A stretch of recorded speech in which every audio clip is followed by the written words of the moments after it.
A can do piece of work in 10 days, B in 20 days. They work together, but 2 days before the completion of the work, A leave. In how many days was work completed? ఏ అనేవాడు ఎన్ని డేస్లో చేస్తాడమ్మా? 10 డేస్లో చేస్తాడు. అలాగే మనకి B అనేవాడు ఎన్ని డేస్లో చేస్తాడు? 20 డేస్లో చేస్తాడు. ఇద్దరు వర్క్ మొదలెట్టారు.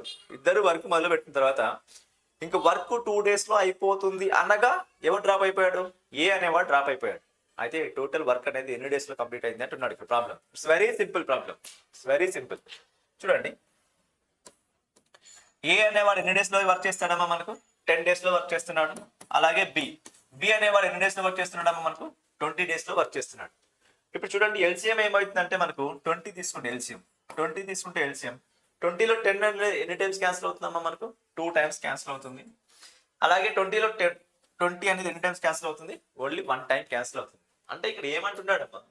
Work together, work completion of, they start work together but 2 days before completion of the work A leave. అంటే 2 days, ఇంకా 2 daysలో వర్క్ అయిపోతుంది అనగా ఎవరు డ్రాప్ అయిపోయాడు? మనకు ఏ అనేవాడు డ్రాప్ అయిపోయాడు. ఇంకా 2 daysలో వర్క్ అయిపోతుంది అనగా డ్రాప్ అయిపోయాడు. అర్థం చేసుకోండి ఇక్కడ పాయింట్. 2 daysలో వర్క్ అయిపోతుంది అనగా డ్రాప్ అయిపోయాడు. అంటే 1 డేలో ఎంత చేస్తాడమ్మా ఏ అనేవాడు? చూడండి, ఏ అనేవాడు 2 daysలో వర్క్ కంప్లీట్ అయిపోతుంది అనగా డ్రాప్ అయిపోయాడు. ఏ అనేవాడు 1 చేశాడు అనుకోండి, 1 డే వర్క్ చేస్తే ఎంత కంప్లీట్ అవుతుంది?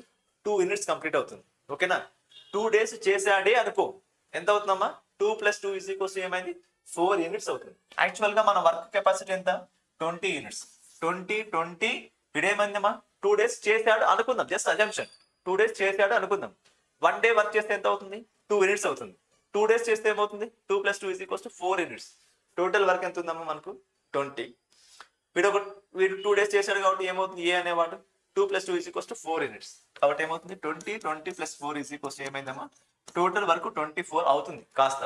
ఎప్పుడు వీడు ఎండింగ్ వరకు ఉంటాడు కాబట్టి మిడిల్లో డ్రాప్ కాలేదు. అంటే మనకి ఎన్ని డేస్లో వర్క్ అయిపోతుందో తెలియదు కదా. 18 daysలో అయిపోతే 16 daysకి వెళ్ళిపోయాడని చెప్పొచ్చు. 20 daysలో అయిపోతే 18 daysకి వెళ్ళిపోయాడని చెప్పొచ్చు. 10 daysలో అయిపోతే 8 daysకి వెళ్ళిపోయాడని చెప్పొచ్చు. 2 days ముందే వెళ్ళిపోయాడు కదా. కాబట్టి మనకి ఎన్ని డేస్ తెలియదు కాబట్టి వీడు ఎండ్ వరకు ఉన్నాడు అనుకుందాం, జస్ట్ అజంప్షన్. కాబట్టి ఏమైంది? మనకు 4 యూనిట్స్ యాడ్ అవుతుంది టోటల్ వర్క్ లో. ఇప్పుడు వీడు కూడా ఎండింగ్ వరకు ఉన్నాడు, వాడు కూడా ఎండింగ్ వరకు ఉన్నాడు. ఇద్దరు ఎండింగ్ వరకు ఉన్నాడు కాబట్టి 2 + 3 ఏమైందమ్మా? 3 units. 3 1s are 3 8 0. Answer, final answer is 8 units. It is C option. It is C option. It's very simple problem.